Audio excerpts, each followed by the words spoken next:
Buen día para todos, mi nombre es Diana Paola Peña Quiñones y hoy vamos a hablar un tema fascinante y esencial en el mundo actual, la creatividad y la innovación. Primero definamos estos dos conceptos. La creatividad es la capacidad de imaginar, de ser curiosos, de buscar soluciones originales y diferentes. Básicamente es el motor que impulsa las nuevas ideas. Mientras que la innovación es cuando estas ideas se transforman en acciones, productos o servicios que generan un cambio positivo. Como dice Gardner, y espero estarlo pronunciando bien, la creatividad es el proceso de tener ideas originales, pero sobre todo con valor. Ahora hablemos de los aspectos fundamentales de la creatividad. Para empezar, esta se nutre de la imaginación, el conocimiento y la curiosidad. Pero también necesita valores como el optimismo, flexibilidad, la voluntad y sobre todo la búsqueda constante de una originalidad.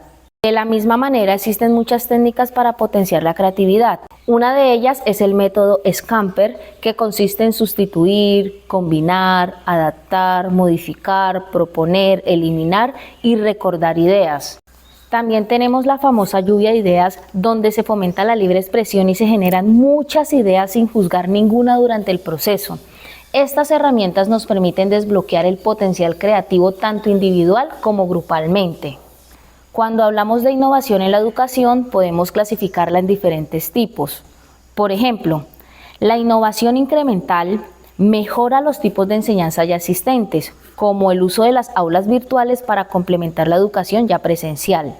La innovación descriptiva, como la llegada de plataformas educativas como Khan Academy, que democratizan el acceso al conocimiento de calidad. Por cierto, esta plataforma es muy buena.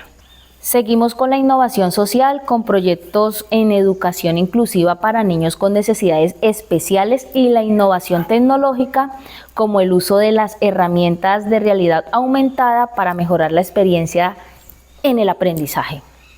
Por último, veamos el proceso educativo e innovador aplicado al ámbito educativo. Este sigue varias fases. Primero, identificar el problema, como la falta de motivación en los estudiantes. Luego, investigar y analizar las causas. Después, generar ideas y conceptos como el diseño de clases interactivas. Posteriormente, prototipar y probar nuevas metodologías. Y finalmente, implementar y evaluar para mejorar continuamente.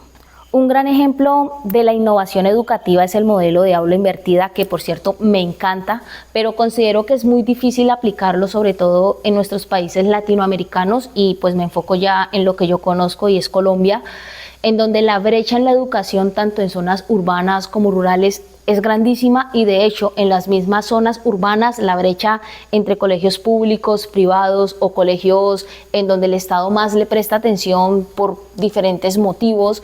Aquí en Colombia se puede ver un caso en que el gobernador estudió en tal colegio, entonces a ese colegio le llegan los mejores recursos. En los otros, pues, olvidados. Imagínense en la zona rural, en donde el Estado llama escuela a 4 sillas debajo de un árbol, pues es muy complejo. Pero bueno, continuemos con el ejemplo del aula invertida, donde los estudiantes aprenden los contenidos en casa mediante videos o lecturas y luego utilizan el tiempo en la clase para actividades prácticas y colaborativas. Y bueno, ya para terminar quisiera decir que a mí este tema me fascina porque yo considero que soy una maestra muy creativa, me encanta innovar en mis clases. De hecho, en una oportunidad lo que hice fue explicarle a mis estudiantes las partes del cuento en un video que les envié por WhatsApp. Trabajo en una zona rural, no tenemos la tecnología pues más moderna, pero trabajamos con lo básico. Les envié ese video y les dije que me hicieran una ruleta. El nombre de ruleta es algo simbólico porque básicamente lo que les dije fue: en una hoja van a hacer un círculo y van a dividirlo en 8 secciones. Me van a involucrar 2 personajes, un lugar, un tiempo, un clima, un animal y un objeto y un conflicto para resolver. Al día siguiente llegaron a clase y les dije, bueno, vamos a utilizar todo eso que escribieron en la ruleta para crear un cuento. A mí me pareció algo sencillo, creativo, innovador, muy útil para estimular la creatividad de los estudiantes, una experiencia significativa a la hora de escribir. Con eso ellos afianzan mucho más sus conocimientos. Jamás se les va a olvidar que el cuento tiene inicio, nudo, desenlace, cómo deben escribir algo. Entonces, para ser creativo se necesita la tecnología en muchas ocasiones, pero en otras no. Con una simple hoja, un círculo dividido, ya se puede hacer. Y en conclusión, hay que decir que la creatividad y la innovación en la educación son esenciales para el desarrollo y el progreso. Aplicando estas herramientas y procesos podemos transformar esas ideas en realidades que cambien la forma de enseñarnos, pero sobre todo aprender de una manera significativa, porque ese es el conocimiento que nunca se va a olvidar. Muchas gracias por la atención, espero estén bien.